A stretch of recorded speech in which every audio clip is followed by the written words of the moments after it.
If you have decided that you want to do RTT therapy, this video is for you to help you choose who is the right therapist to help you to use that phenomenal RTT methodology.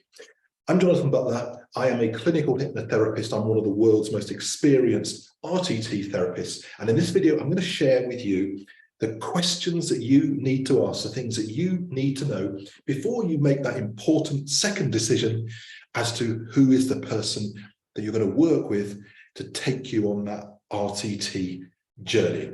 I hope you find this video useful. On this channel, I share lots of information about RTT, about hypnosis, about hypnotherapy. So please hit that subscribe button to get all the information you need to know to get the most out of your RTT or hypnosis journey. So what are the 5 things that really you need to be thinking about, you need to be asking your potential therapist about before you decide on who is the right person for you? I'm going to walk you through those one-to-one. And the first one of these is be clear about the level of experience that the person that you are working with has. So everybody who's qualified to be an RTT therapist is going to have gone through great training. They're going to be well equipped to work with people. But obviously, we all have different journeys and different experiences. So an experience obviously is important, particularly if your issue is something that's complicated, that's deep rooted, and where you really feel you want to be working with someone who has that depth experience that you need. So how do you understand the level of experience that your potential therapist has? Out of all those people you see there on the website, or when you speak to them, how do you get to understand that? So the first thing to understand is what level of therapist are they in RTT? Are they an RTT practitioner? They'll probably also then be a certified hypnotherapist. Are they an RTT therapist? Are they a clinical hypnotherapist? Are they an RTC coach? So all these things are based around RTT, but in its simplest form, this is what it means. So newly qualified people, when you qualify, when you've passed the rigorous training, you become an RTT practitioner and you become a certified hypnotherapist, which says you've passed your exams and you're ready to go and practice. So that's what is the entry level of being an RTT provider of services, okay? The second level is being an RTT therapist, which is about having accumulated a certain number of hours, a certain amount of experience, and a certain amount of validation of the work that you've been doing out there with real clients. And these are not strictly aligned, but also probably most people, after becoming an RTT therapist, when they get enough hours, they can also become a clinical hypnotherapist. So those are really the 2 core levels: RTT practitioner, RTT therapist. An RTT practitioner is likely to be a certified hypnotherapist. An RTT therapist is likely to be a clinical hypnotherapist. They're slightly different qualifications, but it's really about those levels, experience and alignments. An RTC practitioner, RTC coach is somebody who understands elements of RTT that they apply in coaching. So they're not an RTT therapist, but they have some training in some of the techniques to use in coaching. And there are various other more basic levels of certification that people have. But the 2 core things you need to be looking at are they a practitioner or are they a therapist? Are they a certified hypnotherapist or are they a clinical hypnotherapist? Now, people might put other names and things on the qualification, but really those things are, they're a bit peripheral, okay? The 2 things you need to know about are what I've just talked to you about, okay? Other things are largely about marketing, okay? So that's the first thing that you need to understand. Now, the second thing that you need to understand is how long have they been doing this? How long have they been doing it? And allied to that, is this something they're doing full time? Is it their job, or is it a side hustle?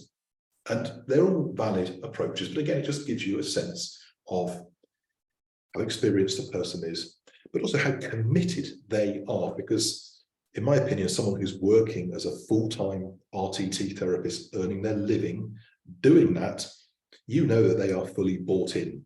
You know also that it means that they are getting enough clients, and not only do they have the experience, but they're likely to be pretty good at what they do, that they can make a decent living out of doing this. So understand, where are people at on their journey? Are they full-time? Are they committed?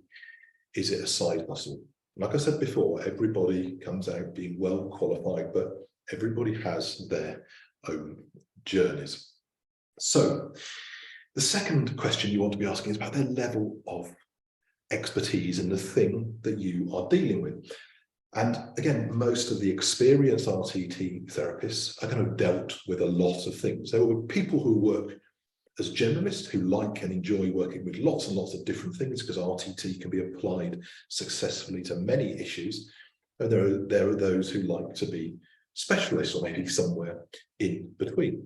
And again, in the training, people will be equipped to deal with a wide range of issues. But again, come back to, depending on the complexity of your issue, depending on how deep rooted it is, you may well want to really be sure you're working with somebody who is really experienced, really knowledgeable, and has got good results in working with the thing or the things that you want help with. So how do you know that? Well, obviously you can ask them, but really as well, if I were you, I'd be looking for the stories that people tell you about people that they have worked with. Obviously people can't talk about individual clients, but people can tell you about their experience, about what they've seen before, about what's happened. I would also expect someone who's experienced to be able to instill in you the confidence that they're able to help you, and I'll come on to that in a little bit more. But someone who knows and is familiar with the area that you're looking for help with is likely to be able to tell you many stories, many case studies. They're likely to have some real insights into what's going on for you, and they should certainly have an understanding and an empathy with what's happening for you. Now, this isn't essential, but also you may well find it important, or certainly helpful, is advantageous, I would say, if people have had the lived experience that you're going through. So if you're dealing with a particular issue, let's say you're dealing with anxiety, what's their lived experience of dealing with that, of maybe overcoming that themselves? So I think that's important for helping understand and empathize the place that you are in right now. So the third thing, and I alluded to this just now, is about the confidence. So when your therapist is speaking with you, when you're speaking with them, when you're exploring whether you're a good fit, whether they're the right person for you, you should really be getting a sense of confidence from your therapist. They should be exuding a sense of confidence if they can help you, okay? If they're the right person for you. So warning signs for me would be people not really understanding the condition that you've got, the issue that you've got that you're talking about, maybe not being able to give you a clear view of how many sessions that you're likely to need. All those things for me, I would say, are red flags that your therapist maybe doesn't feel knowledgeable or doesn't feel confident that they can help you to get where you want to go. And that is really, really important. So for me, I will only work with people if I think I've got a really good chance of getting them in a better place. I've got to feel like I can help them, and also that we can relate to each other. So it's a two-way thing for me to feel it, but also for you to feel that I'm the one that I can help you. Okay, so that really leads on to something that's also really important, is about, it is important you feel comfortable with the person, even if they're good and they're experienced. If you don't feel comfortable with them, even if it's just something you can't explain, maybe you just don't feel comfortable with that person, they're probably not the right person for you, because it is important in any kind of therapy that you have a relationship of trust. And doing RTT, you're going to be sharing a lot of personal things with somebody quite quickly. And for a good therapist, they're able to make you feel relaxed, comfortable, to tell people what they need to know. Because I hear some trainers saying our clients don't tell you everything. Well, maybe that is true, but in my experience, if you're a good therapist, if you have good rapport, good empathy with a client, people will feel safe, feel comfortable to tell you what you need to know. So that's really important, that you feel comfortable enough to give that information, because I don't believe clients withhold things unless they feel uncomfortable to share it with you. So, unless it's something that's just not relevant to what you're doing. So that comfort, does it feel right with that person? Do you feel good? Do you feel you can trust them? Would you enjoy working with them? Are you going to enjoy hearing their voice? Because we make recordings for people, which I ask you to listen to every day. So, if you're working with me, you're going to get used to hearing my voice. So it's important you need to feel comfortable and hopefully like my voice. So the final thing, number 5, is the package that people put together for you. So RTT is a methodology, it's an approach with a number of tools, but part of the skill of the therapist is to talk to you, get a sense of what's going on, get a sense of what help you need in terms of how many sessions do they think they'll need to get you where you want to get to. What other things might they need to wrap around the RTT work they're doing that can help you get there quicker? So really be looking for that. Is somebody putting together a package which feels right for you, that's making you feel supported and is giving you the best chance to get those rapid transformational results? So there are some things that people worry about that really, in my opinion, don't matter. Is it online or is it in person? As long as you've got a quiet, comfortable, safe place to be, it works just as well online. And I actually think it's far more important to find the right therapist just to find somebody who happens to be the most local, most convenient person. So, get the right person. Again, I would say from a price point of view as well.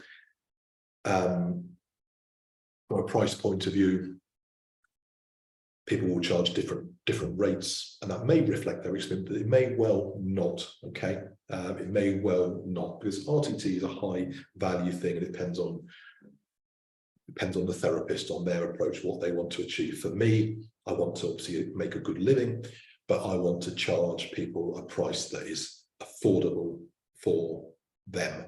Okay, because I do this because I want to help people. I want to help as many people as I possibly can. So even though I'm experienced, I keep my rates at what I believe are an affordable level for most people, for the benefits they're likely to get from the work that we do. A red flag, again, to be careful of is when, and this relates back to confidence, how confident somebody is when people start telling you you're going to need a very complex package, that you're going to need multiple sessions. So it's like they're trying to push you into buying more than you're comfortable with.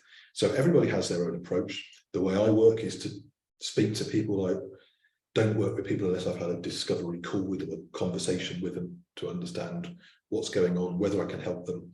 And I will tell people how many sessions I think they will need. But quite often, most of the time, we take it a session at a time, because I want to help people get there as quickly as they can. And I want to show people the proof that I'm getting benefits for them. So again, be wary of people who are being pushy. I think most people don't want that. Be wary if people are coming across as desperate. That probably tells you a lot if people are trying to be too pushy, because this is something people really need to feel comfortable with and want to do to get great results. So I'm Jonathan Butler. I hope you found this really, really helpful. If you'd like to know more, please visit my website, which is www.myfitmind.co.uk. And please subscribe to my channel. If you would like a consultation with me, if you are interested in doing RTT therapy, seeing if it's right for you, if I can help you, there's a link down below where you can make an appointment in my calendar, free, no obligation appointment with me. So thanks for listening, and I look forward to seeing you in the next video, or maybe seeing you in person soon. Thanks now.